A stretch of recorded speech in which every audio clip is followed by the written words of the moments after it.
Kula niki cerita ibadah sing ringan-ringan mawon. Tapi dadekno mlebu swarga. Amin. Terus kula badhe cerita siji mazhab Hasan Sadzili. Terus Hasan Sadzili niku toreko sing dianut Gus Wafi. Kula nggih beberapa kali dapat ijazah saking Mbah Mun saking bapak kula. Di antaranipun nggih pesen teng Gus Wafi, sebagian lewat kula ziarah teng Baruzak sih. Baruzak Termas. Abdul Hasan Asyadili itu nate pas teng dalem ditamoni pemuda. Pemuda niku ngrutu. Di kampung kami banyak maksiat, di kampung kami banyak kesalahan. Niku sepundi. Jawab Abdul Hasan Asyadili niku ringan. Sehingga mboten seragen. Contohnya mboten seragen. Sakjane nggih persis, tapi zaman niku dereng ngeten seragen.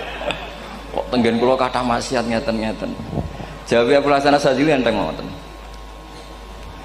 Man ahabba alla yu'sawaha fi ardi alla yu'sawahu fi ardi faqad ahabba alla tadhara maghfiratu wa alla tadhara syafaatuhu sallallahu alaihi wasallam. Dadi wong bayangno donya ora ana salah iku padha karo ora kepengin roh ghafure Allah Subhanahu wa taala. Mulane mazhab Sadzili paling bandel, ngurusi wong bandel paling bandel ya mazhab Sadzili. Angger kiai Sadzili iku ora umate macam-macam. Mulane teng Indonesia niku penak, sing keturunan putih seneng Nabi, sing ireng nggih seneng Nabi, sing ra keturunan nggih seneng Nabi. Mulane setan niku bingung. Nyangkane sing seneng Nabi keturunan putih tok, sing seneng keturunan ireng ya seneng Nabi. Sing ra keturunan ya seneng Nabi. Sing lakenan ya seneng Nabi. Jadi kelompok itu kathah sangat. Ini penting kalau aturaken mergi mazhab Sadzili niku pancen dados pembanding mazhab Sayyid Abdul Al-Haddad. Mazhab Abdul Hasan Asyadili niku sing paling masyhur diriwayataken dening Shahibul Hikam. Mergi Ibnu Athaillah As-Sakandari muridé Abdul Abbas Al-Mursi, Abdul Abbas Al-Mursi muridé Abdul Hasan sinten Asyadili. Niku mazhab ingkang bener-bener jadi pembanding. Mergi teng bab husnudzon niku beliau itu pakar. Orang itu bisa yarjuwa hawal yaumil akhir. Orang itu bener-bener dibikin nyaman mbek Allah mbek Rasul. Misalnya ngeten, sampean sowan Allah iku kudu arep-arep disangoni. Kena arep disangoni berarti nganggep Allah iku medhit. Mulane tomak niku penting. Tapi mbek pangeran aja mbek wong, tapi mbek pangeran mbek. Dados limangka yarjuwa hawal yaumil akhir. Riyen niku zaman kula alit, niku anggere ana santri lunga iku sanggu sak umbalan. Mergo yakin kiai iku nyangoni. Lho diyakini nyangoni ku keren, berarti diyakini lomo. Lha kok yakin mlebu neraka, berarti nganggep Allah gak Rahman Rahim. Mulane yakin mlebu napa? Swarga. Mok modal urun maulid sak dirham ora urun malah entuk. Terus niki rontok-rontok salah tapi muga-muga itu sepura pangeran. Nggih wau. Nek sampean bener niku sifat ghafuri Allah nganggur, nggih. Kerhane efektif ana sing salah. Mulane wonten cerita wonten tiyang teng multazam donga ya Allah kula paringi mboten nate salah. Iku jawabe pangeran fa'ena adhu ghufra. Wong ora tau salah sifat ghafur iku nganggur. Niki cerita sing sampean aja niru kula. Niki cerita ilmu. Niku mazhab Abdul Hasan apa? Asyadili. Benten mazhab Sayyid Abdul Al-Haddad itu jalure khauf. Jadi dosa gede apa cilik? Ora ana gede ora ana cilik. Kowe aja delok sing mbok dosani, aja delok dosane tapi delok sing mbok dosani iku sapa. Misale Gus Wafi ngutus santri teng mriki, "Cung, tukokno rokok." Rokok itu barang makruh misal. Mestinya kan santri oleh bantah, niki kiai ku piye to barang makruh kok kon nuku. Tapi masalahnya kan arah dituruti ya gelo tenan. Jadi aja delok kongkonane iku penting ra penting, tapi mukhalafah iku sababul fir. Misalnya kados kula niki teng mriki kan wonten botol minuman. Cung pindah rene itu kan barang sepele. Terus sampean takok urgensinya apa ya harus dipindah. Iku santri mangkelno to. Ya dipindah wae pokoke penting nu. Menurut iku cara pandang Sayyid Abdul Al-Haddad. Ki aja geman bantah pangeran senajan to perintahe sepele. Piye-piye mukhalafah ngono iku jenenge nentang. Nek cara Abdul Hasan Asyadili nggih boten barang gedhe mbek cilik kudu ono bedane. Wong ana kabair ana saghair. Mosok WA janda beda mek goncekno ya kudu beda. Wong WA tok kok padha mek napa? Goncekno ya kudu beda, kudu ana saghair, kudu ana napa? Kabair. Tapi cara Sayyid Abdul Haddad mboten delok sing mbok maksiati ku sapa. Sehingga khazanah kita niki penuh dengan ilmu. Lan itu wonten bab ijtihad. Ijtihad niku ruangannya luas sekali. Ya kula bolak-balik nyontokno. Kula sakniki kan jare wong akeh kiai gedhe. Jare wong akeh kula niku kiai gedhe. Nek diundang manakipan tangga yo bingung. Ora teko sawangane kiai gedhe sombong diundang wong cilik ora teko. Teko iku mahjubno kiai sing ora tau pahayu. Kuwi bingung. Nyatane kula ora teko nggih do matur nuwun Gus. Athok kula mboten lakon. Nah kula teko kan mesti ordere teng kula mboten. Cara sing tok pitik gedhe nggih kula, salam templek gedhe nggih kula. Berhubung kula ora teko ngresgeni tiyang kathah. Saiki misal wonten takok, kiai gedhe diundang musala cilik kesunatan teko apa makruh teko? Cara ijtihad, cara sampean makruh teko napa kesunat? Kula misale diundang ning Sragan ning musala Penceng. Kula niku sunat teko napa haram teko? Haram ya bener lagi haram ya. Setuju haram. Mergo mahjubno ya haram setuju terus. Itu ijtihad. Ijtihad itu ranahnya itu karena nggak bisa ditebak. Ijtihad itu nggak bisa ditebak. Kalau gak ada cerita kata tentang ijtihad, niki betapa umat Rasulullah umat sing bejo, pilihan-pilihan ijtihadnya dibenarkan. Masyhur tenggene cerita Bani Quraidah. Nabi ngendikan, engkau kue jogeman sholat asar kecuali sampai neng kampung Bani Quraidah. Ternyata kurang 2 kilo atau 3 kilo matahari itu mau terbenam. Sebagian sahabat sholat sebelum sampai Bani Quraidah karena takut sampai Bani Quraidah sudah kodok nopo asar. Sebagian tetap sholat di Bani Quraidah meskipun sudah kodok asar. Ketika lapor Nabi semuanya dibenarkan. Semenjak itu ada pintu sing darani pintu nopo ijtihad. Mengenai kalau bolak-balik cerita, wonten kiai nak tangkok, cung kowe ngaji mek sapa? Ngaji kalian tiang niki. Kiaimu tahu nangis mboten? Lereni ngaji mek kiai ra iso nangis, berarti atine atos. Nak Abdul Hasan Azhari takok, cung kowe ngaji mek kiai sapa? Kiai fulan. Tahu guyu mboten nate, lereni. Kiai ra iso syukur mbok jeni. Kiai ra iso syukur kok mbok jeni. Karena itu masalah ijtihad. Nggih, masalah napa? Ijtihad. Ijtihad itu polanya enggak jelas. Wonten kiai ora gelem mulang wedok nggih kathah, alasane wedi fitnah. Wong pancen iman pas-pasan mawon nembe wong ayu ya bingung. Tapi nak diwalik, nak kiai ora gelem mulang wong wedok terus sing mulang wong fasik, aliran sesat iku ya repot. Kowe ngrasa paling gak sesat. Ya sudah seperti itu masalah-masalah napa? Ijtihad. Nah, kalau tak cerita saat ini balik cerita tentang Burda. Burda nu nak ngelem Kanjeng Nabi. Niku pancen dielmoni tenan. Kalau niku Burda berjanji tiba niku setengah hafal. Pancen riyen mbah kula buyut-buyut kula niku pesene ken hafal tiba, hafal berjanji, hafal Burda. Wis mboten ngengken ngapal loh, tapi karena sering baca akhirnya hafal. Kalau beri beberapa contoh, ngelem niku nak mboten dielmoni itu kualitasnya ada bagus. Tapi kalau dielmoni itu kualitasnya bagus. Kalau beri contoh begini. Saya itu kalau pidato atau khutbah atau ngaji, apalah terserah istilah jenengan atau ceramah. Biasanya kalau seneng istilah ngaji, niku mesti ikuti sing gampang mawon. Wa ala alihi wa sahbi ajmain. Ajmain itu kalimatun fariqah bainana wa bainasyiah. Fa innana nukrimu jami'as sahabah. Ajmain itu kalimatun fariqah, kalimat pembeda. Kita ahli sunnah wal jamaah akramu jami'as sahabah. Ada kelompok sing akramu sahabian wa ahanu sahabian akhir. Sehingga ajmain itu harus kita baca. Itu karena itu kalimatun fariqah, kalimat pembeda. Kata-katanya hanya ajmain. Begitu juga berjanji. Berjanji itu nak ngelem Nabi niku wa ba'du fa aqul wa Muhammad bin Abdullah bin Abdul Muttalib wasmu Syaibatul Hamdi Humidat Hisaluhus Saniyah. Karena ketika Rasulullah memaklumatkan jadi Nabi itu problemnya itu nasabnya siapa? Orang-orang yang di Palestina, di Israel, di Yordan, di Syam kalau dulu itu alamatnya Nabi itu harus turunan Ibrahim. Ibrahim sementara orang Syam menurut pengetahuan orang-orang Yahudi Syam. Maka saya berjanji menunjukkan dulu kalau nasabnya Muhammad itu ini. Terus sampai warafuhu ilal khalili Ibrahim, terus ila dzabih Ismaila nisbatu wa muntama. Terus setelah itu terus beliau ngendikan wa adnanu bila raibin inda dzabil ulumin sabiyah ila dzabih Ismaila nisbatu wa muntama. Terus ketika berjanji di karang itu sudah ada faham-faham yang seakan-akan babahnya Nabi itu ada masalah. Terus beliau ngendikan, ini Syaibatul Hamdi, Sayyid Abdul Muthalib itu orang yang ketika buka Ka'bah, buka Zam-Zam, saurip-uripnya muji pangeran.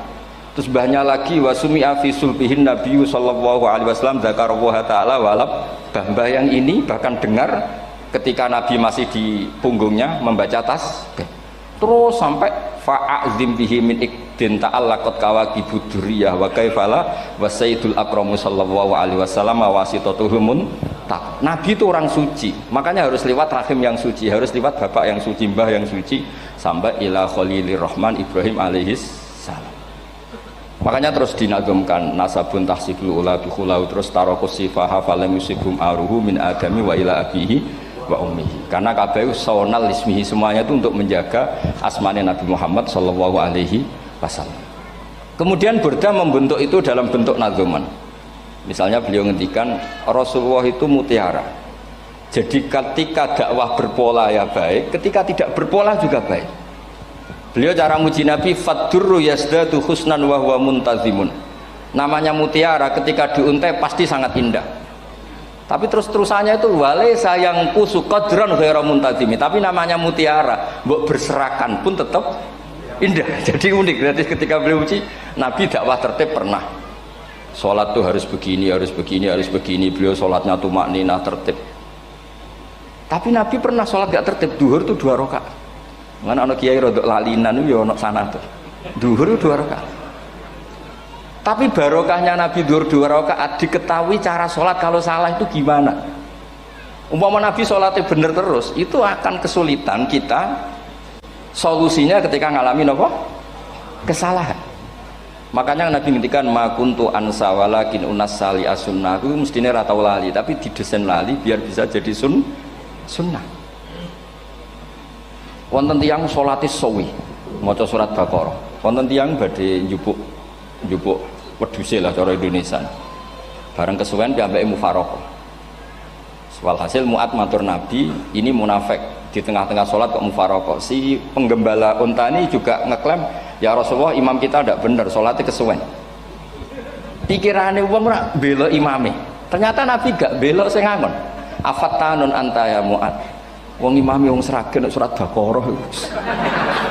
Wis pokoke kulhu wae. Jadi Islam itu segampang itu, semudah itu. Sehingga wonten tiyang niku isane maca kulhu, rakaat ula nggih kulhu, saniyah nggih kulhu, pokoke kulhu sampai sok makmume ku mangkel. Waduh, si imam iki gak keren, mosok main apa? Kulhu. Dilaporno, ya Rasulullah ini imam yang kau tugaskan di kampung kami niku amen maca kulhu, Mam. Ditimbali be Nabi, kenapa kamu baca kulhu terus? Li annaha sifatullah, karena itu sifatnya Allah. Maka saya senang mengulang-ulang sifatnya. Terus kata Nabi, saya barusan dikasih wahyu Allah bahwa Allah mencintai kamu karena kamu mencintai surat kulhu. Nah ini ijazah yang seragam ini niku apa? Nanti mau timbang maca idza samsu kuwirat bulet nang tengah. Jajal ampun tak tes sak niki. Kiai paling pinter teng seragam kan maca idza samsu kuwirat di depan umum. Mungkin nak dhewean roh tapi nang ngarepe Habib doa ngarepe Gus Wafi meriang nak ra muntir. Wah, ngoten niku kula ndek kanca niku imame level desa, bareng imami teng kecamatan salat Id. Mersiapno surat Tabarakalladzi biyadil mulk. Suwengi diapalo lanyah sampai ambeke hafid. Niku nyatane nggih malah klirune fatal, malah lali ra maca Fatihah. Saking semangate ben ketok imam keren maca surat napa? Tabar. Dadi yo ribet. Terus kula suwun seneng Nabi niku kados senenge para ulama. Niku nak nyipati Nabi niku gampang. Kula niki beto kitab Saraipun Burdah kalian Saraipun Barjanji. Niku kalau ngelem Nabi niku sederhana sebenarnya. Tapi itu yang mengena. Bisa ulang lagi niku sing mengena. Misalnya dawuh Imam sing aran Risalah Qusyariyah. Tegene Bukhari ini cerita Bukhari. Nanti semua nabi ketika di akhirat tuh nafsi. Jadi roh prahara kiamat itu pun gak dinyali mau muni nafsi. Nabi ini jek kober ngendikan umat. Ketika semua nabi ku pelo wis ra iso muji pangeran, Nabi Muhammad di depan Allah tesih saged muji. Fa ahmaduhu bimahamida allamani ha rabbi. Ketika nabi lain sudah tidak punya nyali bilang alhamdulillah, Rasulullah masih punya nyali bilang alhamdulillah. Sehingga fa Muhammadun Ahmadu min ghairi. Hampir semua ulama ngendikan Ahmadu yang Muhammad itu afal tafdil. Fa Muhammadun Ahmadu min ghairi. Ketika nabi lain sudah tidak bisa atau tidak punya nyali memuji Allah, Nabi Muhammad masih berani memuji Allah ketika mahsyar. Karena logikanya begini, kira-kira pikirannya nabi-nabi itu wis kiamat, berarti amal wis ditutup lah, buku wis tutup. Tapi pikirannya Nabi Muhammad boten ngoten. Allah itu tidak diganggu oleh apapun, tidak kena atau tunduk sama konstitusi apapun. Sampean ra iso ketemu Allah. Allah nih pun akhirat, jenengan pun boleh macam-macam nih, mun tutup buku boten saged. Rahmatnya Allah tidak bisa dibatasi oleh akhirat. Saya ulang lagi, rahmatnya Allah tidak bisa dibatasi oleh akhirat. Makanya Nabi tetap berani mengajukan syafaat meskipun sudah finish, sudah akhirat sudah finish. Sehingga Nabi muji-muji Allah, akhirnya Allah ngendikan ya Muhammad irfa' ra'sak wasal tu'tah wasfa'tu syafa'. Sudah Muhammad, kamu minta apa tak kasih. Saatnya beliau minta hak napa? Syafaat, disebut maqamam mahmud. Lan ini kula waos kitab kersane orisinil niki betapa sayangi Rasulullah sallallahu alaihi wasallam teng kita. Ketika nabi lain tidak punya nyali kecuali mikir dirinya sendiri, jadi punya ngendikan nafsi-nafsi, Nabi Muhammad tasih gada nyali ngendikan apa ummati. Itu bukti bahwa Nabi itu nggak pernah nggak mikir umatnya. Wala sawfa yu'tika rabbuka apa? Fatar. Ini Nabi cek jawab, fawwah la ardo wa wahidun ummati finnar. Kalau engkau memberi saya sampai saya puas, maka saya tidak puas dan satu dari umatku masih menjadi ahli neraka. Ini kalau waos nak sampean orang nangis saya kebablas. Ini cerita betapa Rasulullah Shallallahu Alaihi Wasallam. Niki jarang tiang maos niki kalau waos kersane tambah mahabbat dengan Rasulullah Shallallahu Alaihi Wasallam. Dados niki kalau cerita ketika Rasulullah ketemu pangeran teng Sidratil Muntaha, niku diredaksekno burdah, nggih diredaksekno burdah, fakhusta kulla fakharin ghaira mustarakin. Engkau mendapat kehormatan yang tidak tersaingi. Fakhusta kulla fakharin ghaira mustarakin. Jadi engkau mendapat kehormatan yang tidak akan tersaingi. Wajusta kulla maqamin ghaira mustahami. Atau wakhusta kulla maqamin ghaira mustahami. Dan engkau mendapat satu derajat yang enggak mungkin tersaingi. Mustaham itu enggak tersaingi lah. Walhasil ternyata derajat itu apa? Gini ku ketika Rasulullah ketemu Allah Ta'ala teng Sidratil Muntaha niku Sayyidah Aisyah radhiyallahu anha tangklet, ya Rasulullah mal ladzi auha ilaika rabbuk idz qala fa auha ila abdihi ma auha. Qala ya Aisyah aturidina anta alami ma la ya'lamuhu Jibril wala Mikail wala nabiyyun mursalun wala malakun muqarrabun. Nggih Aisyah, bagaimana mungkin kamu tanya sesuatu yang bahkan Jibril itu tidak tahu, Mikail itu tidak tahu, dan semua malaikat yang dekat maupun nabi yang jadi rasul semuanya tidak tahu hubungan saya, kedekatan saya dengan Allah membicarakan apa. Niku sing dimaksud burdah kaima tafuza biwaslin ayya mustatarin, wonten sing maca ayyi mustatarin anil uyuni wasirrin ayya muktatamin. Jadi nabi ketika ketemu Allah di Sidratil Muntaha itu ada misteri yang hanya Nabi yang tahu. Nabi niki ibu-ibu harus bangga, Sayyidah Aisyah jenenge bojo wanita tangklet. Ambek Nabi itu sing ngeles. Itu rahasia yang Jibril saja tidak tahu, Mikail saja tidak tahu, masa kamu tanya? Niki khase wong putri ini. Ya Aisyah, as'aluka bi Abi Bakrin ila ma a'lam tani. Gimana cara Jawa tak ada nomor tuamu nak gak gelem cerita. Terus kunane kuno niku nggih wong wedok niku saged ngancam. Jadi kamane wis ngancam. Aku lapor bapakku, aku juga mulai sama nanti bojo kapan. Ya rada ribet anjen ngadepi wong wedok niku rada ribet. Terus faqala, akhirnya Nabi cerita, tapi ya tentu tidak semuanya diceritakan. Inni lama kuntu qaba qausaini qultu Allahumma innaka adzabta al umam ba'duhum bil hijar wa ba'duhum bil masih. Oh ya, ini halaman 63 62 teng kitab Khasyatul Bajuri alal Burdah. Ya, kitab Khasyatul Bajuri alal Burdah. Ya Allah, Engkau menyiksa umat-umat sebelum umat saya, sebagian bil hijar wa ba'dum bil masri wa ba'dum bil khosfi. Fama anta fa'ilun bi ummati, lalu yang akan kau lakukan untuk umatku itu apa? Reputasi jenengan sama orang-orang yang durhaka itu selalu menyiksa, ada yang pakai batu, yang dilikuifaksi, ada yang pakai ini. Mosok umatnya kekasih jenengan podo ngoten, jadi Nabi ku pun nego lah, nego supaya gak sama. Faqala unzilu alaihimur rahmah min ananis sama wa ubaddilu sayiatihim hasanat. Ndak, saya ndak seperti itu dengan umatmu. Waman sa'alani a'taituhu waman tawakkala saterusé.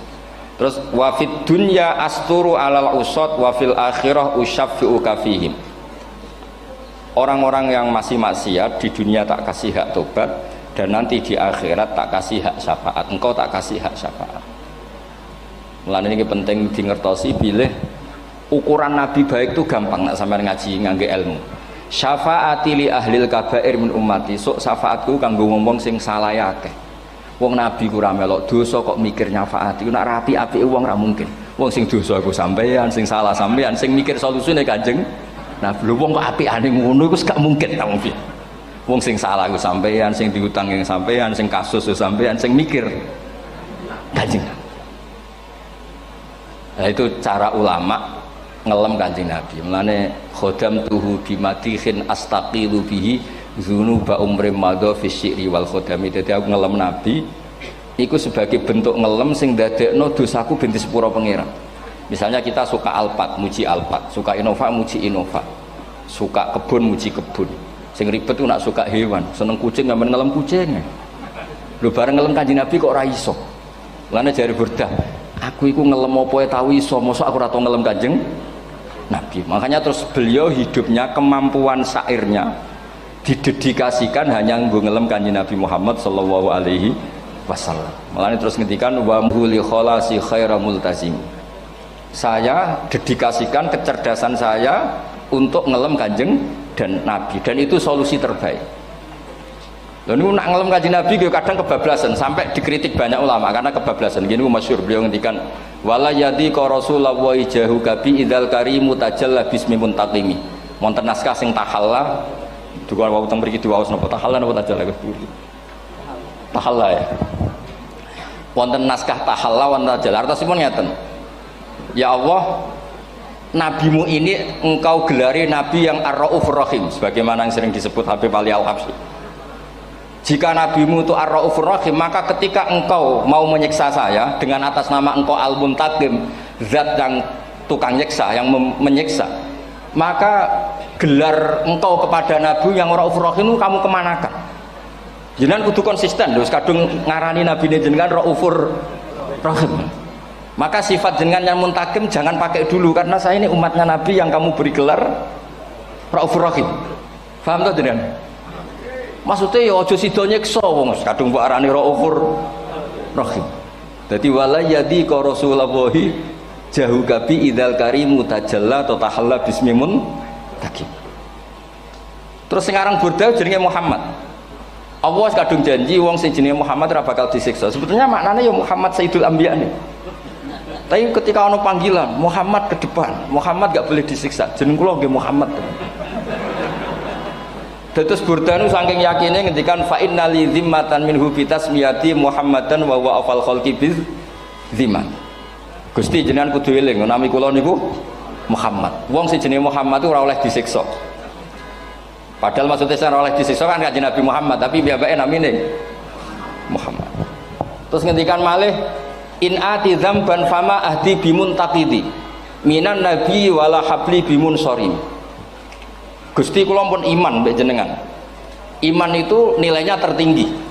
Jenenge iman nilai tertinggi, maka iman nggak bisa dibatalkan hanya karena saya salah. Jadi pangeran kok diruwayu dipeksa kudu ngakoni nek dene umat Rasulullah sallallahu alaihi wasallam, dan in ati lamun nekane ingsun dzamban ing dosa fama ahdi bimuntaqidin, maka perjanjian saya dengan engkau tidak boleh dibatalkan.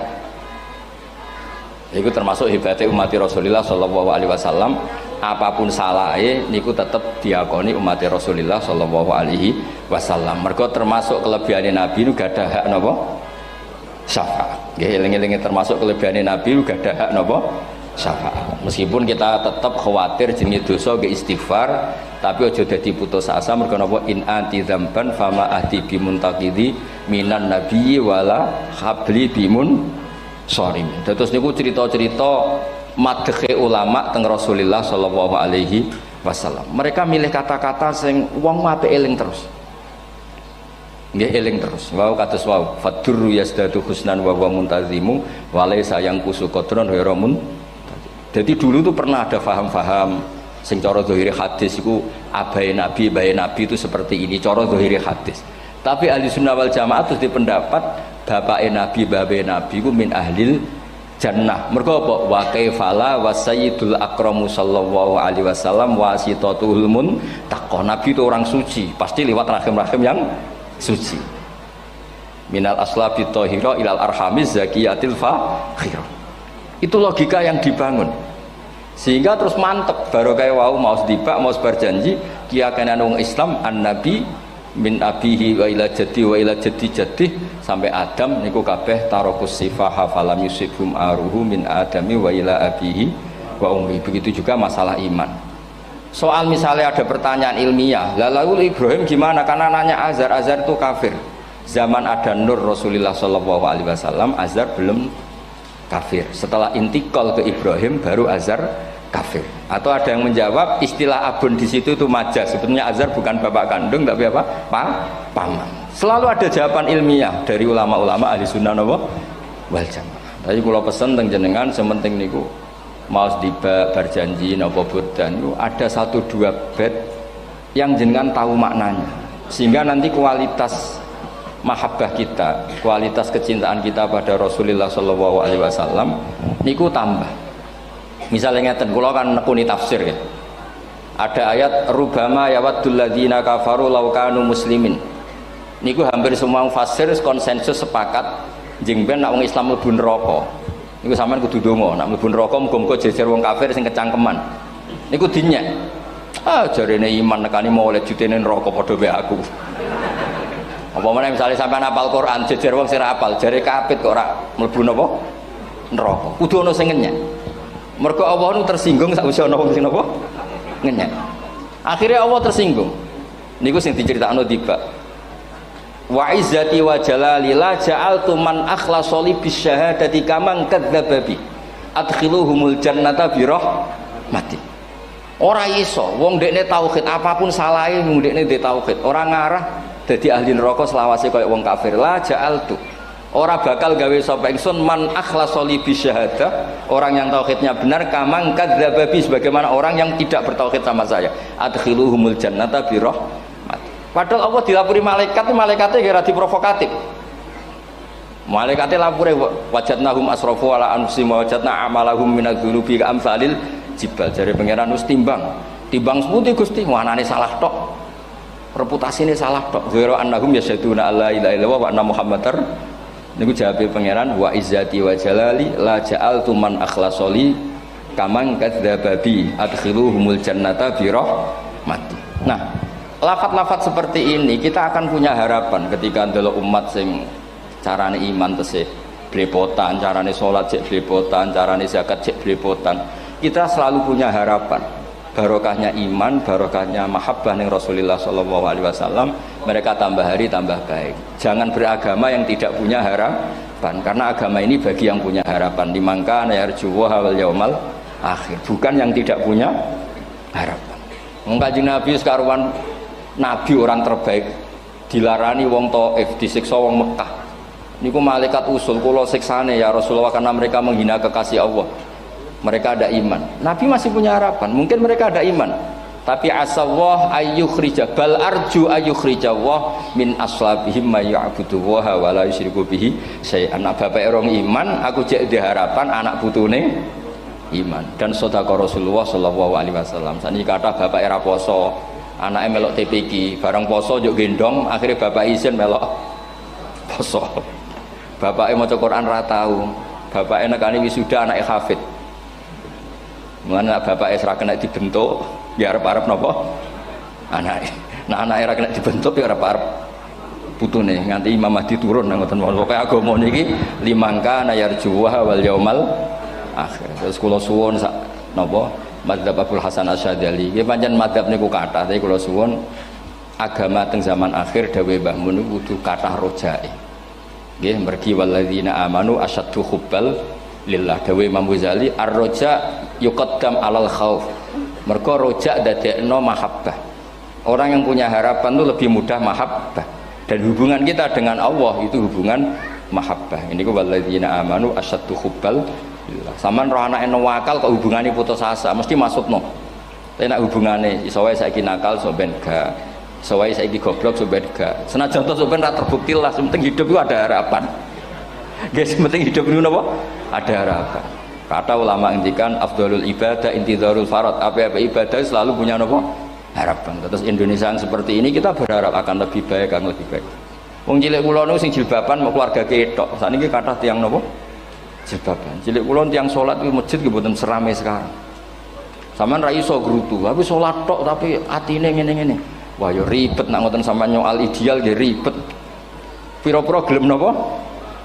Pira-pira purun napa? Salat purun teng masjid. Sampeyan ndak usah memaksa ideal, wong kita ndak pernah napa? Ideal. Terus kula suwun cerita-cerita teng tiba teng berjanji bahwa Nabi sahibus syafa'ah. Nabi nu tiyang sing peduline napa ummati.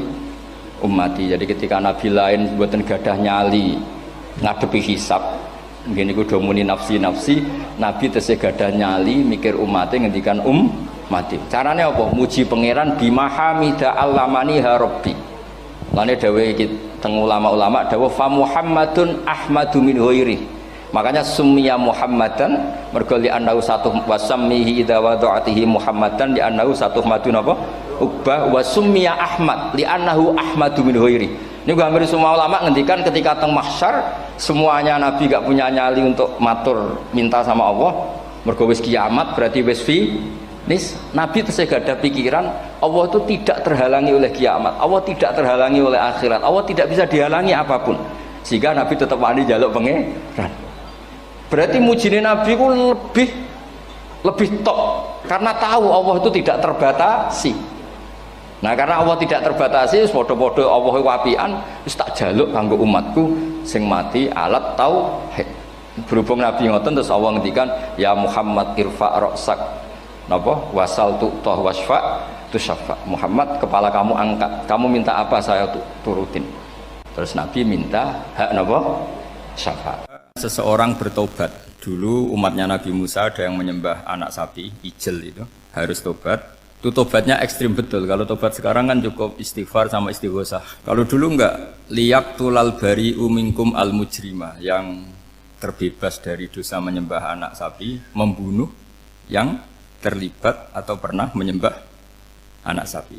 Makanya ayatnya apa? Fatubu ila bariikum faqtulu anfusakum. Ya, jadi orang-orang yang pernah menyembah anak sapi itu tobatnya apa? Faqtulu anfusakum.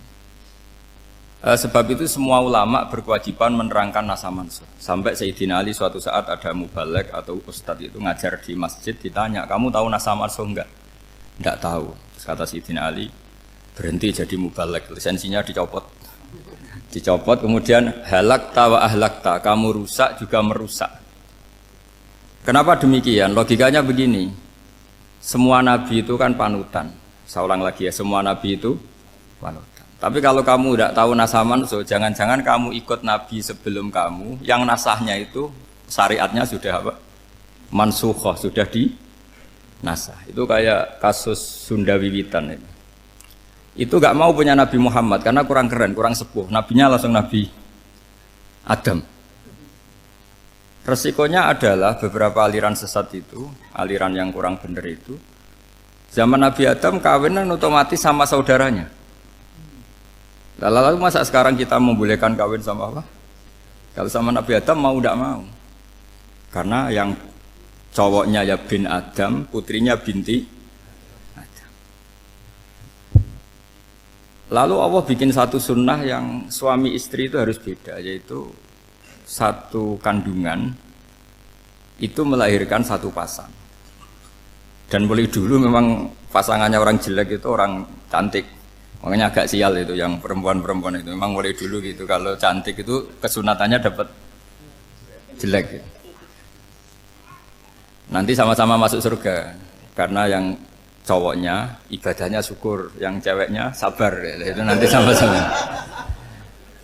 Nah kebetulan si Qabil itu ganteng sekali Qabil.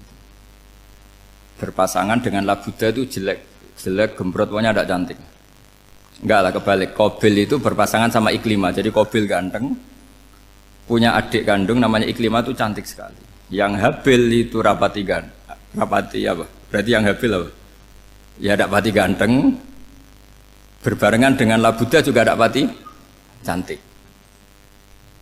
Nah karena tadi ya berarti Qabil bareng siapa? Iklimah, Habil, Labuda. Maka untuk kawin ini nggak boleh satu kandungan. Jadi dulu karena nggak ada perbedaan ibu bapak, mau tidak mau beda. Yang penting beda. Yaitu akhirnya apa? Qabil dapat Labuda, yang Habil dapat Iklimah karena beda kandungan. Itu sudah cukup.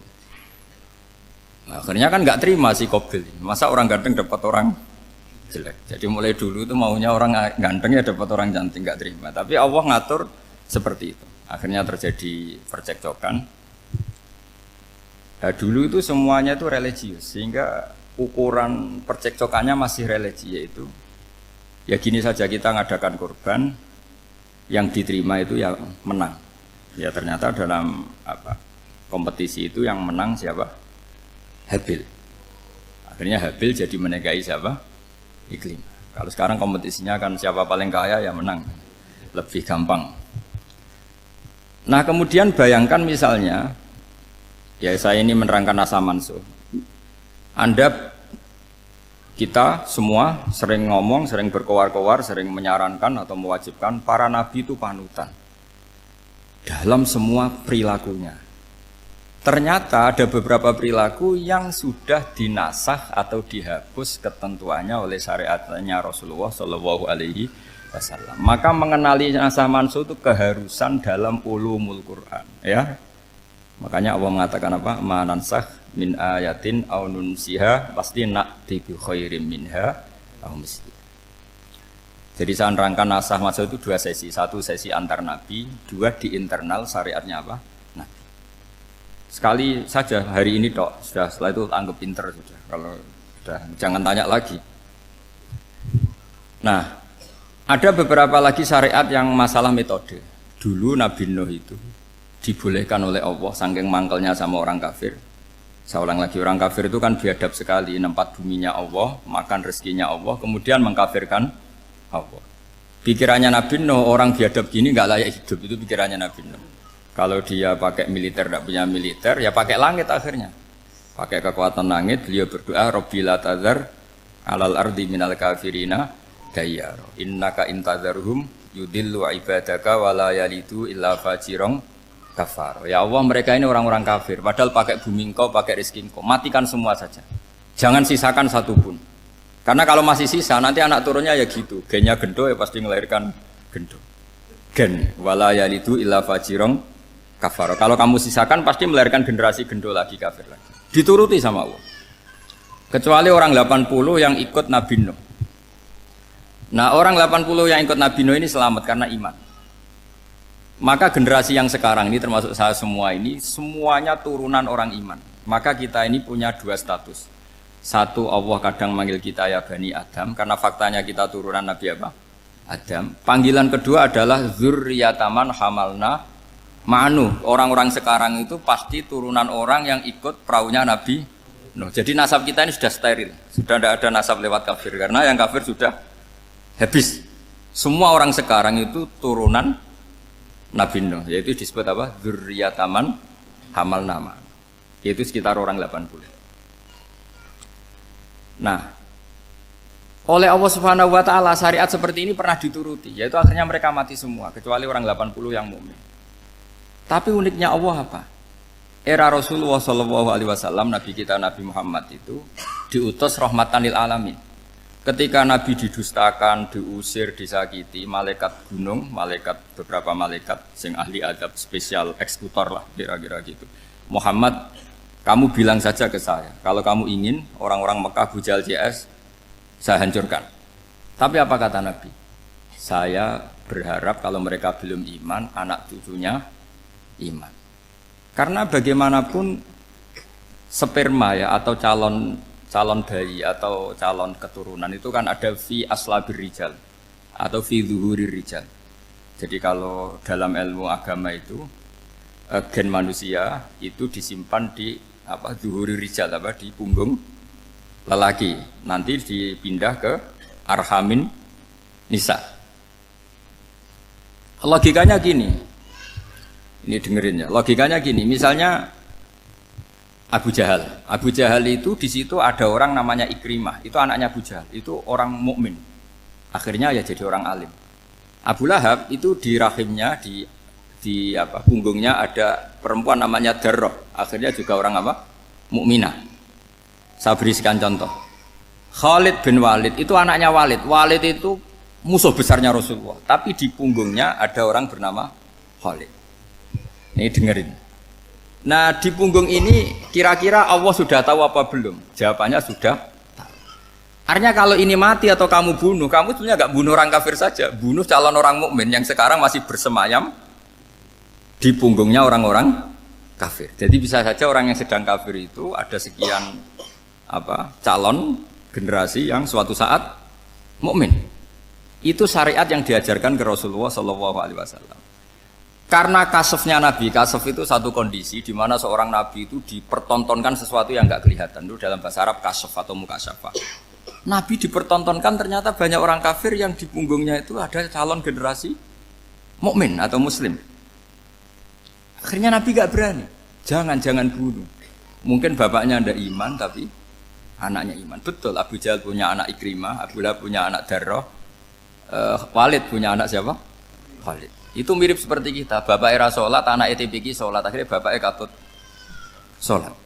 Banyak nggak di Indonesia, bapaknya tidak bisa baca Quran, anaknya hafid. Itu kalau bapaknya kamu habisi, tidak ada yang meselin. Makanya biarkan hidup saja.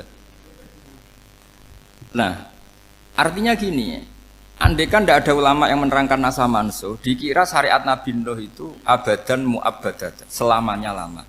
Sehingga main teror sama orang kafir sah berdasar Nabi Nuh, padahal kita sudah ganti Nabi, yaitu syariatnya Rasulullah SAW. Masyhur itu ketika Nabi ngendikan, saya tidak minta mereka dihukum, tapi ya Allah saya minta Allah mahdi qaumi fa innahum layak lamun. Mereka kafir itu karena tidak tahu. Sehingga ada periode. Loh kalau perang itu beda, perang itu konteksnya duel, itu tidak harus sama Abu Jahal, Abu Lahab. Ada penjahat mau bunuh kamu wajib perang enggak? Wajib. Penjahatnya meskipun muslim apa harus kafir? Meskipun muslim. Maka kata ulama fikih sebetulnya perang duel itu bukan syariat muslim sama kafir tok. Masih muslim sama muslim, misalnya ada orang mau merkosa istri kamu, terus dia pamit gini, saya muslim loh, beri hak loh. Nggak bisa. Saya penjahat loh, muslim, jadi kamu nggak boleh merangin saya, ngelawan saya kan muslim.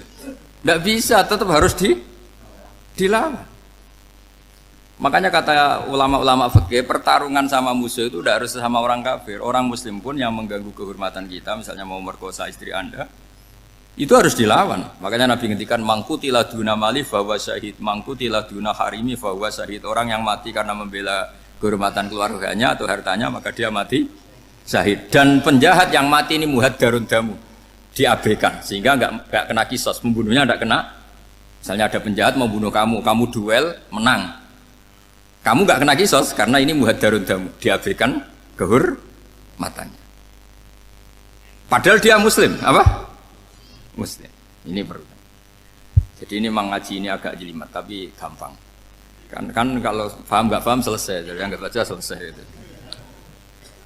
Sehingga kalau nggak ada nasa mansuh, maka orang selalu berpikir, pokoknya yang penting ikut Nabi.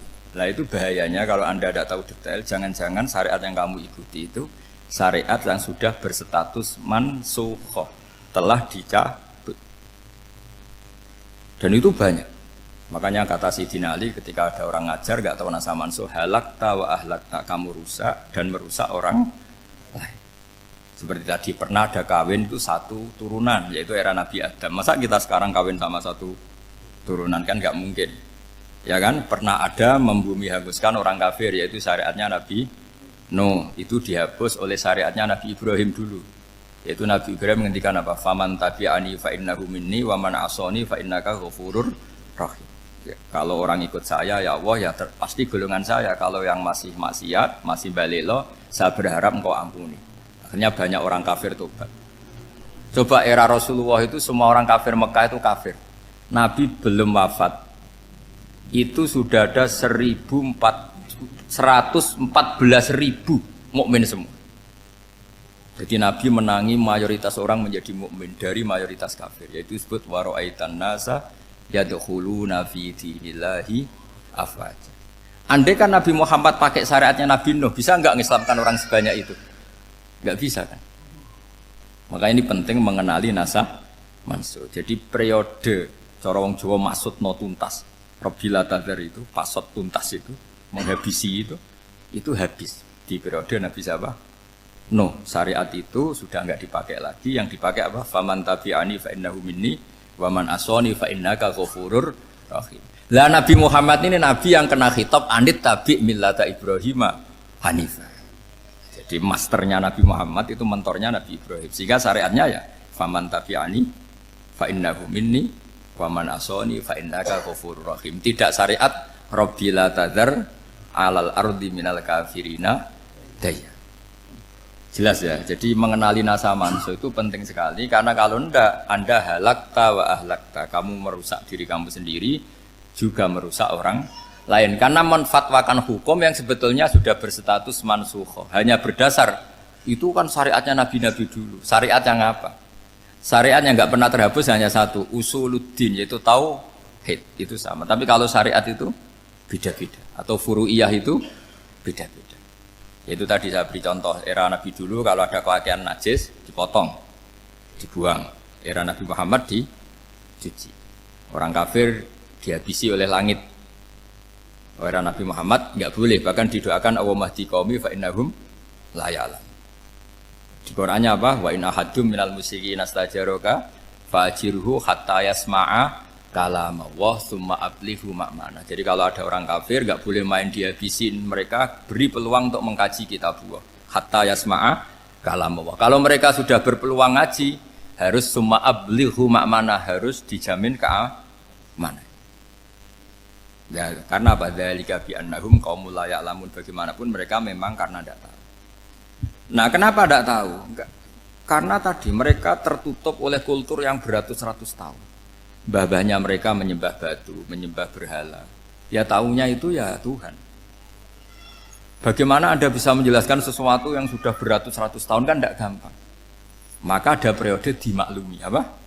Kalau era sampean kan, mosok waktu disembah saking gobloknya orang, kamu lahir kan sudah nyembah Allah, tidak nyembah batu. Bayangkan kalau kamu jadi mereka.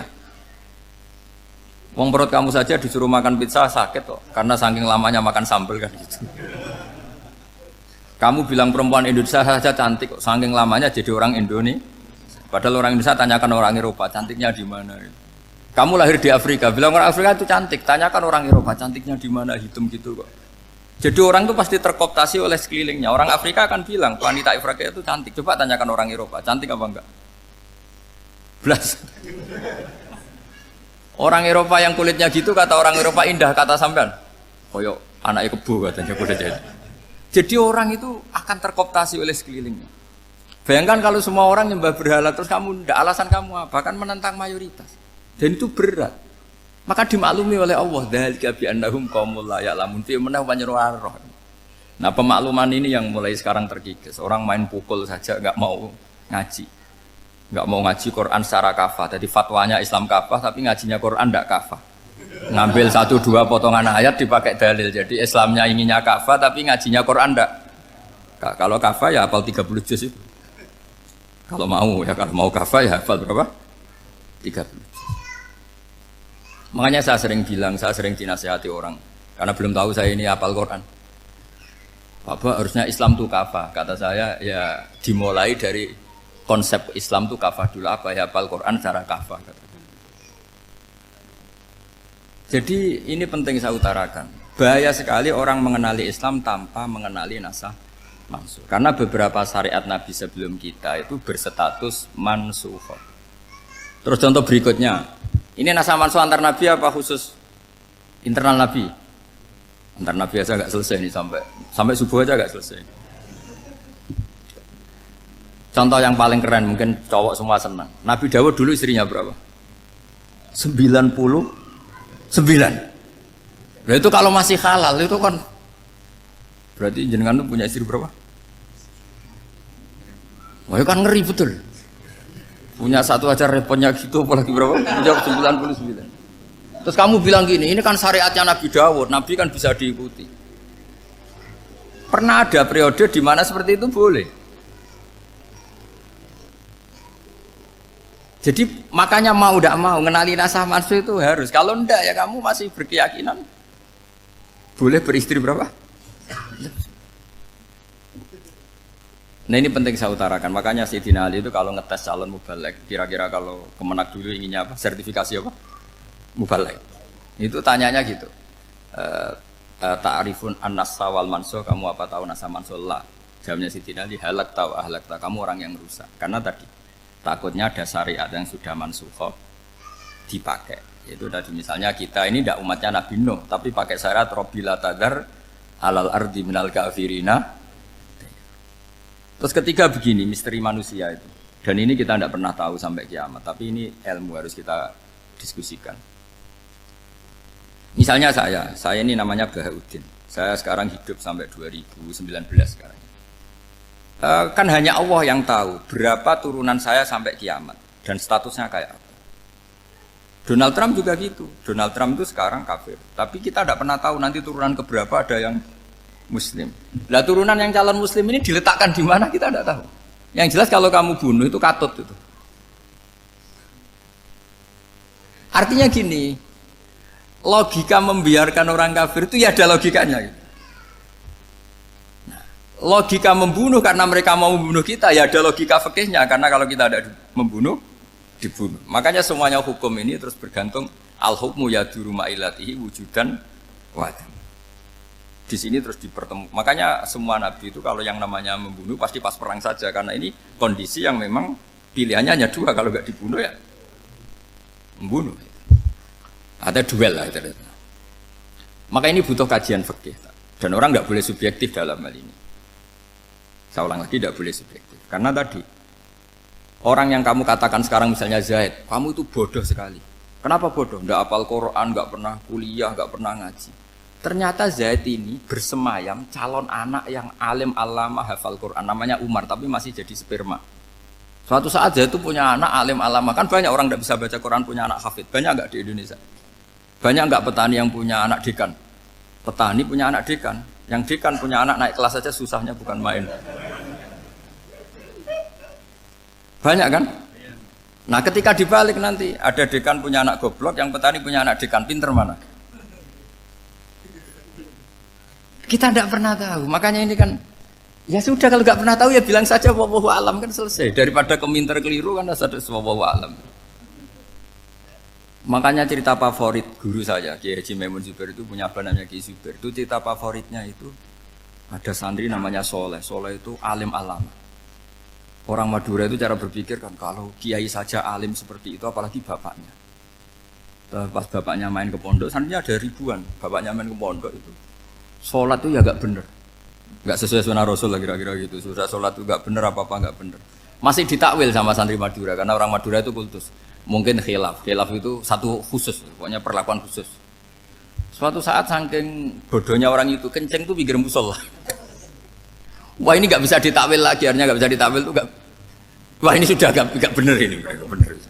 Singkat cerita santri tadi nggak kuat matur ke kiainya, Pak Yai, jenengan sealim itu kok bapaknya segoblok itu. Kenapa? Ya, dia kenceng pinggir musola. Oh bapak saya tuh pinter sekali. Kok bisa? Karena beliau yang memutuskan saya mondok sampai saya jadi alim alama seperti ini. Yang bodoh itu mbah saya. Yang bodoh itu mbah saya kan.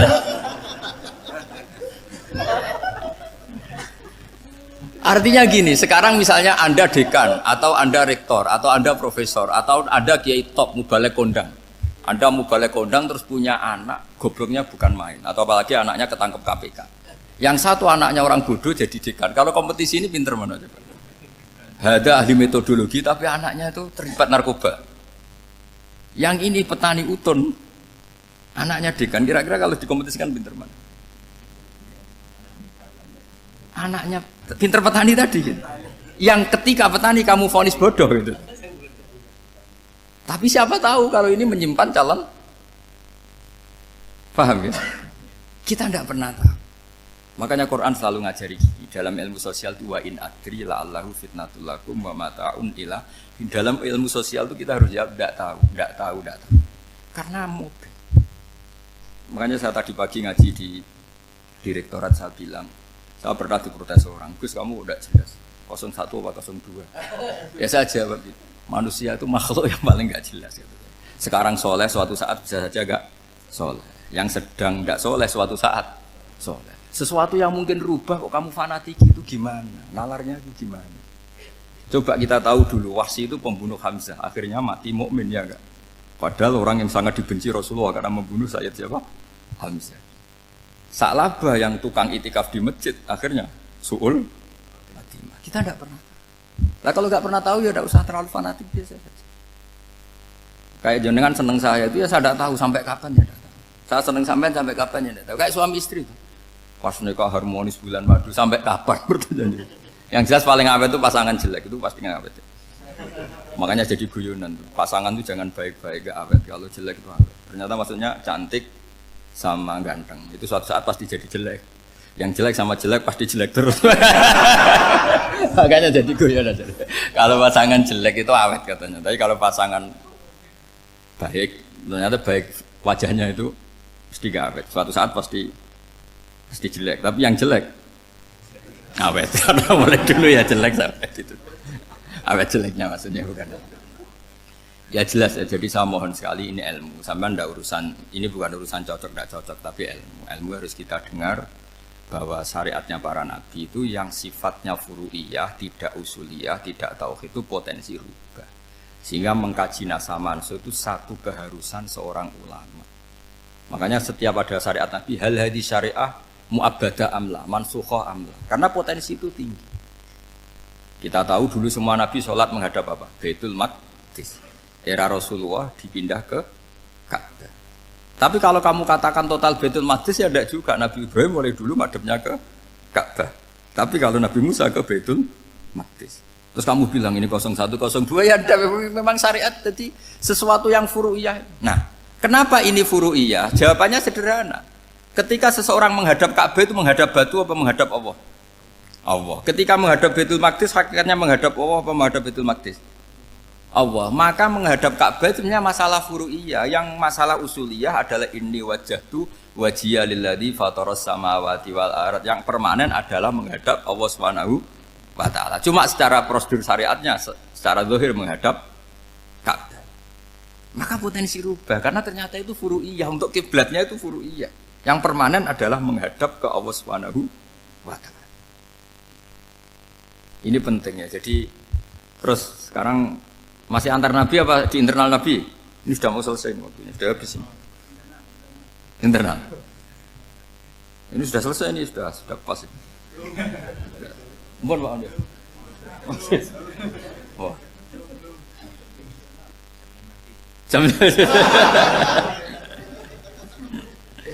sudah. Sampai mana tadi? Diteruskan apa enggak? Sudah ya, sudah kayaknya sudah. Biar kelihatan cerdas terus. Sekali pertemuan sudah pinter gitu. Berapa? Setengah jam sudah pinter. Yang internal nabi apa antar nabi? Internal ya, sudah sekarang ke internal. Kalau internal lebih banyak lagi contohnya. Yang masyhur tentu masalah Baitul Maqdis. Dulu Rasulullah pernah sholat menghadap Baitul Maqdis 16 bulan. Berapa? 16 bulan. Kila 17. Pokoknya khilafnya hanya 16 dan 17. Kalau ada bilang 10 bulan berarti gak pernah ngaji. Khilafnya, karena khilafnya itu hanya 17 sama 16. Akhirnya sama Allah diminta, disuruh menghadap ke Ka'bah. Saya ulang lagi, itu tetap masalah antar nabi sebetulnya. Begini, makom itu kalau dalam bahasa Arab bukan kuburan. Kalau di Indonesia kan makomnya Sunan Bonang itu kan kuburan. Kalau makom dalam bahasa Arab itu sesuatu yang pernah dipakai singgah, itu namanya apa? Makom. Lalu Rasulullah itu pertama di Medina itu madu Baitul Maqdis itu 16 bulan. Orang Yahudi senangnya bukan main, sampai mereka bilang gini, Muhammad tuh gaya-gaya nantok punya agama baru, tapi kiblatnya ikut kita. Baguslah anak itu katanya, masih tahu diri katanya. Bagus katanya itu masih tahu diri.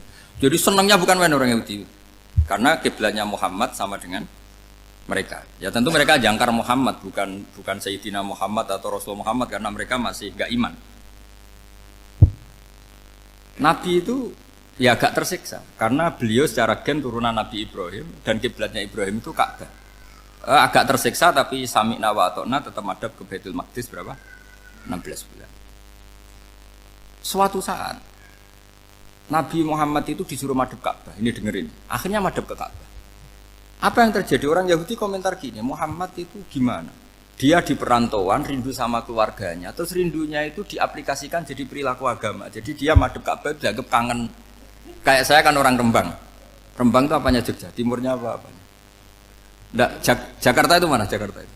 Barat sana ya. Ibaratnya saya orang Jakarta, terus merantau di Jogja. Dulu kiblatnya itu menghadap ke timur, terus ketika madhab ke barat kata sampean, wah itu padunya kangen apa? Keluarga. Juga kurang ajar orang Yahudi. Jadi orang Yahudi itu memang paling pinter bully. Makanya kalau sampean tukang bully itu ya agak-agak, ya enggak. Saya tidak ngomong agak ya, pokoknya agak-agak itu. Ya. Pinter bully orang Yahudi. Makanya nggak ada orang debat sepinter orang Yahudi. Yang bisa ngalahkan hanya Tuhan itu. Orang Yahudi yang bisa ngalahkan hanya Tuhan. Lalu Sayyidina Ali orang paling terkenal cerdas. Itu kalau sama orang Yahudi itu pusing.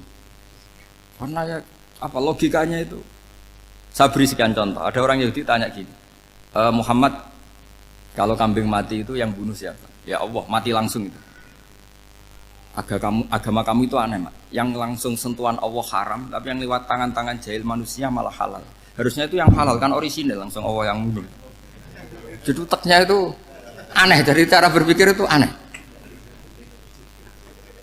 Nah cara sampean ini kan, nak halal pangan kue. Tapi Nabi kan nggak boleh bertutur kata kasar gitu. Kalau yang jadi Nabi saya untalan ngono kan gitu. Tapi Nabi kan nggak boleh kasar. Jadi Nabi itu problem karena nggak boleh apa? Kasar. Kalau kita kan gampang, nak halal untalan kan selesai apa? Tapi Nabi nggak boleh kasar gitu. Jadi nggak Nabi, ya sampean itu kan enak. Mau keliru ya pantas, mau apa saja pantas. Karena kan nggak panutan. Kalau Nabi nggak bisa. Meluruskan kebenaran itu harus tetap sesuai akhlak. Ya jadi agak kerepotan. Makanya punya Umar alhamdulillah ada yang nggak perlu aturan gitu. Jadi enak. Jadi ya itu memang aturannya harus itu. Coba Nabi itu perang tapi nggak boleh bunuh. Kayak apa susahnya? Beliau jadi sasaran tembak tapi nggak boleh bunuh. Kalau sahabat kan enak, duel, relax, santai, bisa tarung. Kalau Nabi nggak boleh. Makanya Nabi meskipun ikut perang terus nggak ada sejarah orang yang dibunuh. Ya hanya satu peristiwa itu pun dibaca orang kafir, ditangkis Nabi, pedangnya kembali ke dia mati. Tapi nggak ada yang Nabi. Karena Nabi kalau pembunuh nanti itu terus kayak pendekar kan susah juga punya Nabi kok. Habis perang misalnya Nabi tanya, Muhammad habis serang berapa? 1000. Ya repot juga punya Nabi mantan apa? Pembunuh meskipun yang dibunuh orang kafir, tapi kan kayak apa ya? Fitrah manusia itu akan menolak kepemimpinan orang yang gitulah pokoknya nggak bisa diterangkan itu. Makanya Nabi itu nggak pernah bunuh meskipun kayak apa musuhnya tapi nggak pernah bunuh. Untungnya di sekeliling orang-orang yang tadi. Jangan bilang tuh suka bunuh ya, pokoknya perang gitu ya. Perang dengan bunuh itu beda loh. Kalau perang itu fair apa? Fair. Sampai mana tadi? Nabi Ibrahim ya tadi. Makom tadi saya ulang lagi. Nabi Muhammad menghadap ke Baitul Maqdis itu hanya Allah nuruti. Ini loh Nabi betul. Tahu betul bahwa di antara syariat adalah Baitul Maqdis karena semua Nabi pernah berkiblat Baitul Maqdis. Tapi Nabi ketika menghadap ke Ka'bah, Nabi juga dibilangin sama Allah. Ini loh syariat yang benar karena Ka'bah juga kiblat sing a'taku, lebih tua ketimbang Baitul Maqdis. Maka disebut Ka'bah Atiqah. Ilal Baitil Atiq. Kalau Quran bahasakan Ka'bah apa? Wal yatawafu bil Baitil Atiq. Atiq itu tua sekali. Ya sudah. Ketika berstatus tua itu orang Yahudi seneng, mergo roh kelirune Muhammad. Mereka nantang, Muhammad ayo debat terbuka. Nabi rawuh. Bagaimana Anda bilang Ka'bah itu kiblat tertua? Wong Ka'bah itu pertama yang menghadap sana itu ya kamu. Semua Nabi menghadapnya ke Baitul Maqdis. Terus Nabi Muhammad mulai berargumentasi ilmiah tadi. Enggak, Ka'bah itu kiblatnya Ibrahim. Jadi Ibrahim dulu itu yang mulai dulu kiblatnya itu di Ka'bah. Terus orang itu tanya, buktinya apa? Terus dijawab, fihi ayatum bayinatum maqam Ibrahim. Ternyata di situ ada jejak kakinya Nabi Ibrahim, yaitu batu yang diinjak beliau ketika bangun Ka'bah. Itu argumentasi ilmiah. Lah barang orang Yahudi kehilangan ilmu, itu gobloknya orang Yahudi. Makanya yang bisa mengalahkan Yahudi hanya Allah Subhanahu wa taala. Luang Ibrahim saja golongan kita, pengikut kita. Ibrahim itu pengikut Yahudi. Wah, itu Nabi mulai senyum-senyum, mulai tertawa-tawa. Wah, itu goblok, orang terdidik. Karena itu ibaratnya kayak kamu bilang Soekarno itu pengagum Puan Maharani. Kira-kira seperti itu. Soekarno itu pengikut Puan. Karena Yahuda itu Yahuda bin Yakub bin Ishak bin Ibrahim. Saya ulang lagi ya, nasabnya Yahudi ya Pak. Yahuda bin Yakub bin Ishak bin Ibrahim. Jadi Ibrahim itu mbah keempat dari Yahuda. Tapi karena mereka kalah debat, Ibrahim itu pengikut Yahudi, itu sama dengan bilang apa? Soekarno itu pengikut Puan Maharani. Itu kan jadi aneh. Atau Gus Dur pengikut Mbak Yeni, atau Basim Asari pengikut Mbak Yeni, itu kan aneh. Wah, akhirnya sama Allah diingatkan. Makanya ada ayat ha antum haula hajatum fi ma lakum bi ilm falimatu hajuna fi ma laysa lakum bi ilm. Perjanjian debat ini semuanya harus ilmiah. Tapi kenapa perdebatan Anda malah ndak ilmiah? Harusnya orang Yahudi iftadohu, malu semua. Wah, semuanya Muhammad itu satu-satunya kekalahan orang Yahudi. Tapi ayat-ayat seperti ini itu enggak populer. Ayat ha antum haula hajastum fi ma lakum bi ilm falimatu hajuna fi ma laysa lakum bi. Jadi Islam betapa hebatnya Islam. Kalau debat harus ilmiah. Dan Kanjeng Nabi menantang, ini perjanjian kita debat ini ilmiah. Kenapa sekarang jadi tidak ilmiah? Yaitu kamu mengatakan Ibrahim itu pengikut Yahudi. Padahal Ibrahim dengan Yahudi itu dulu Ibrahim. Makanya ya mat kalah mat. Tapi tetap ra Islam. Tapi nah, makanya terus Ka'bah dibuktikan ketuaannya lewat apa? Fihi ayatum bayinatum maqamu Ibrahim. Itu bukan makam kuburan. Karena makamnya Nabi Ibrahim tetap di Hebron, temudi Palestina. Kira-kira itu Palestina. Jare Israel yo ning Israel, mbah menang di. Jare ning Israel yo ning Israel, jare Palestina ning. Saya pernah ziarah ke sana di Hebron.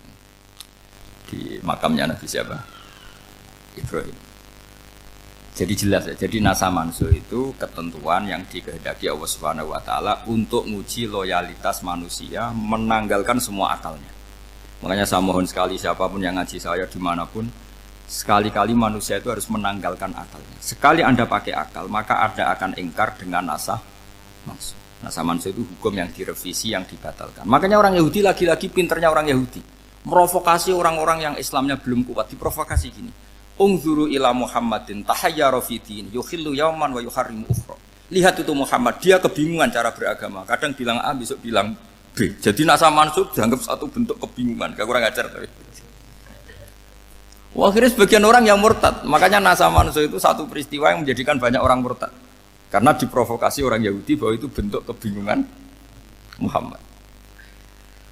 Akhirnya terus saya qulu sufa minan nasi ma wallahum al-qiblati mulati kanu aliyah. Nah, kelirunya orang Yahudi adalah ternyata nasa mansuh yang dipilih Rasulullah itu semuanya ada di Taurat dan Injil.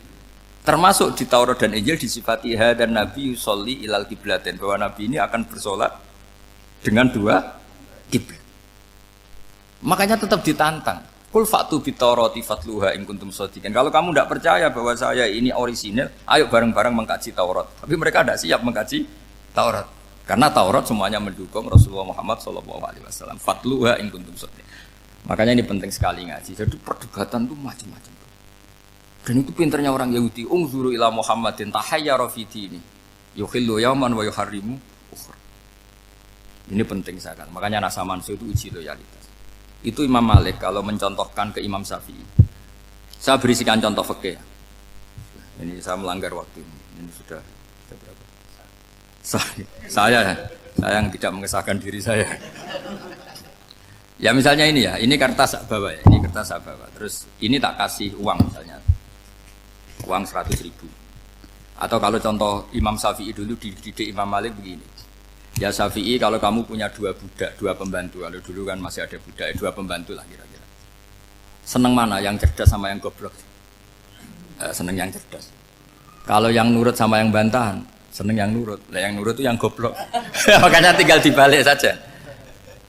Kamu tak beda ya. Seneng mana punya istri yang cerdas apa yang goblok? Coba jawab. Atau ibu-ibu mbak-mbak ini, seneng mana punya suami yang cerdas atau yang goblok? Kalau cerdas gak bisa diakali. Tapi goblok nurut tapi ya kadang sini-sini kan di sini. Nah, itu kan antar manusia. Masalahnya kita menghadapi Allah Subhanahu wa taala yang semua kita pasti bodoh. Kita menghadapi Allah Subhanahu wa taala yang semuanya kita pasti bodoh. Allah jelas ngendikan wa kanal insanu dzaluman jauhlah, manusia itu banyak dolimnya. Dolim itu sifat mubalaghah. Kalau orang dolim sekali dolim, kalau sering zalum, kalau jahil biasa jahil, kalau banget jahili jahul. Bahasa Arab kan gitu memang.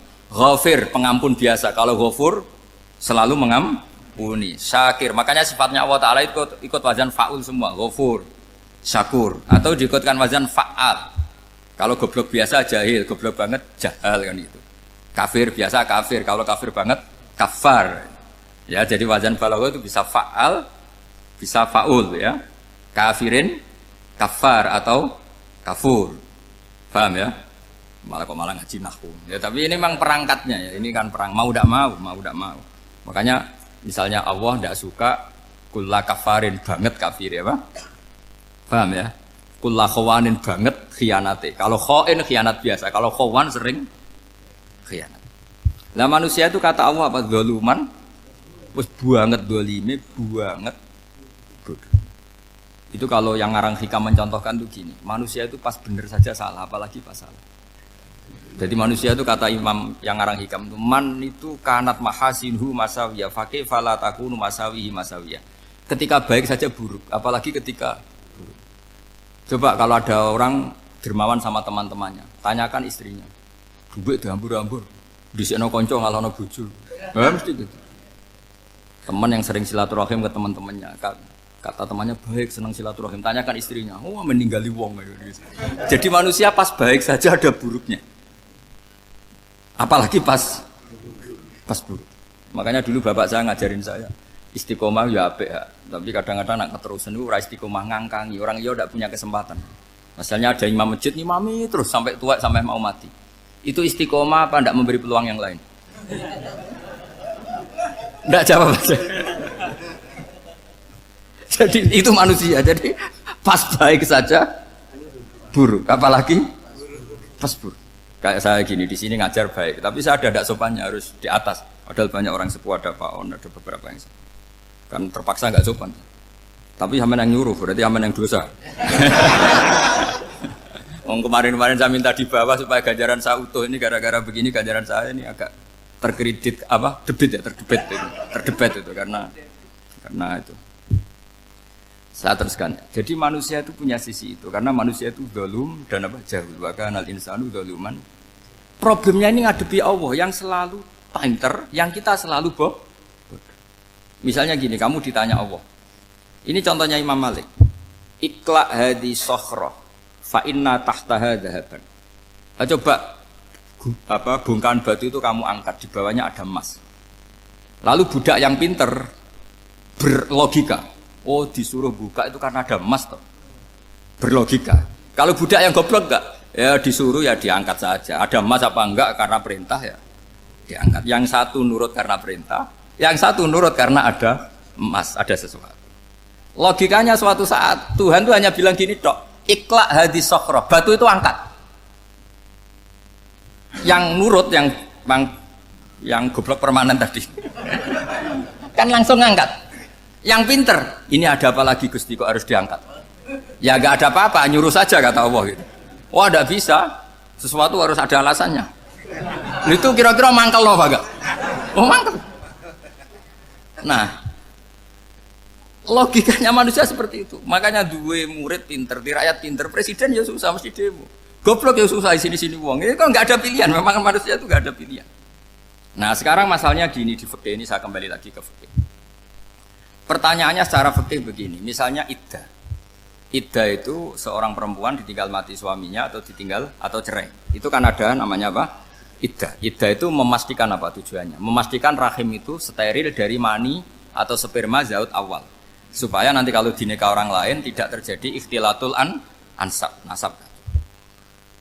Oke, berarti iddah kita beri argumentasi secara ilmiah li baro'ati rohmi. Jadi misalnya Zaid menceraikan istrinya Sri dalam keadaan masih bisa haid, iddahnya 3 kali masa suci. Wal mutallaqatu yatarabbasna bi anfusina salah satu guru. Lalu karena secara teori medis kalau haid berarti bukti tidak hamil. Apalagi kalau haidnya terulang-ulang sampai 3 kali pasti tidak hamil. Sehingga kalau nanti dinikahi orang lain pasti kalau ada anak ya anaknya zaud sani atau zaud kedua. Berarti alasan iddah li baro'atir rohmi. Oke, kita sok pinter, sok bijak.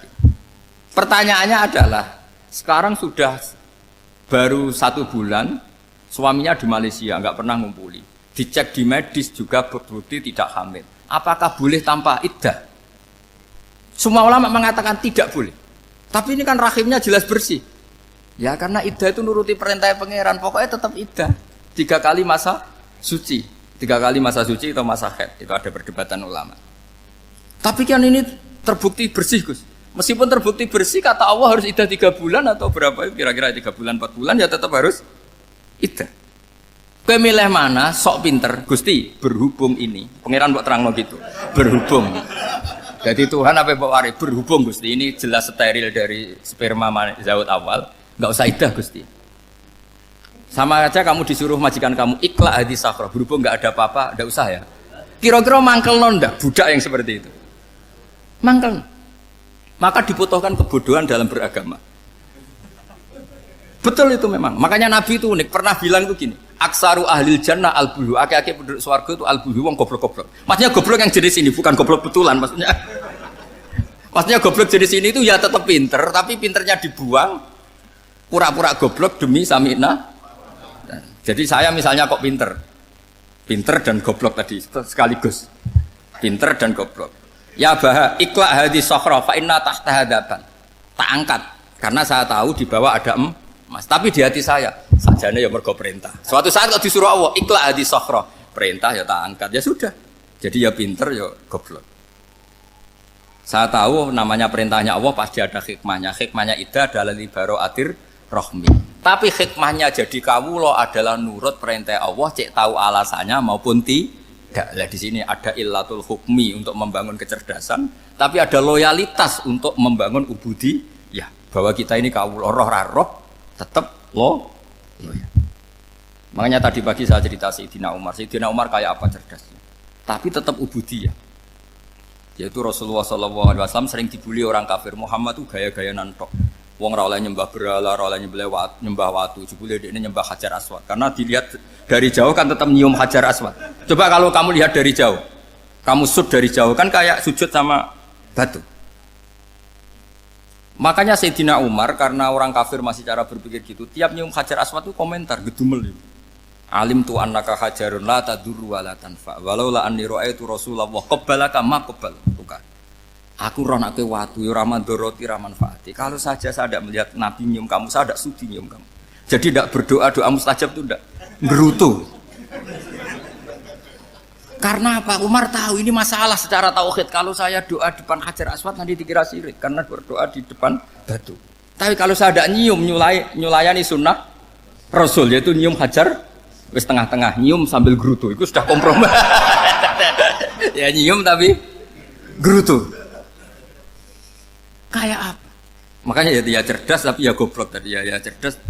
Itu uniknya Rasulullah. Jadi muji orang pintar ya sudah langit. Tapi Nabi pernah dalam satu hadis mengatakan aksaru ahlil jannah al-bulhu. Aki-aki penduduk swarga itu orang bodoh. Artinya orang bodoh itu bukan bodoh betulan. Enggak. Dia meninggalkan akalnya demi loyalitas ubudiyah. Nah, untuk menutup sesi ini terakhir betul saat tutup slide ini selesai.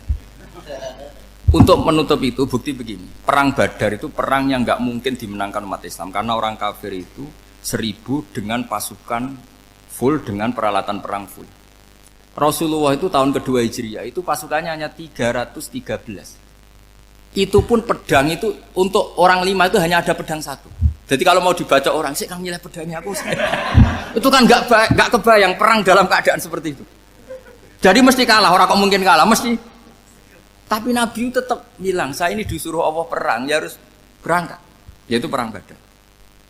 Kata para sahabat, ya Rasulullah ini nggak masuk akal, sudah nggak usah perang, ini nggak masuk akal, mau setor nyawa. Sudah gitu dadaan, nggak ada persiapan. Lucunya apa? Sahabat itu ketika Nabi tetap berangkat. La akhrujanna walau waqti. Nabi menginginkan saya tetap berangkat meskipun sendi. Setelah Nabi berangkat sekian meter, tuh sahabat ikut semua. Kata Nabi, lah kamu kok ikut? Ya ikut saja. Kata kamu mesti kalah. Ya anggap saja setor nyawa. Demi loyalitas pada jenengan.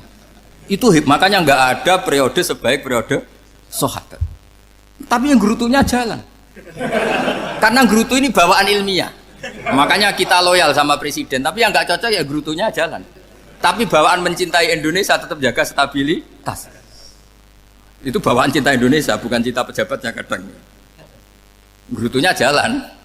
Tapi bawaan loyal sama Indonesia tetap mengaku. Bawaan loyal sama Rasulullah tetap ikut perang. Bawaan akal karena nggak masuk akal ya gerutu.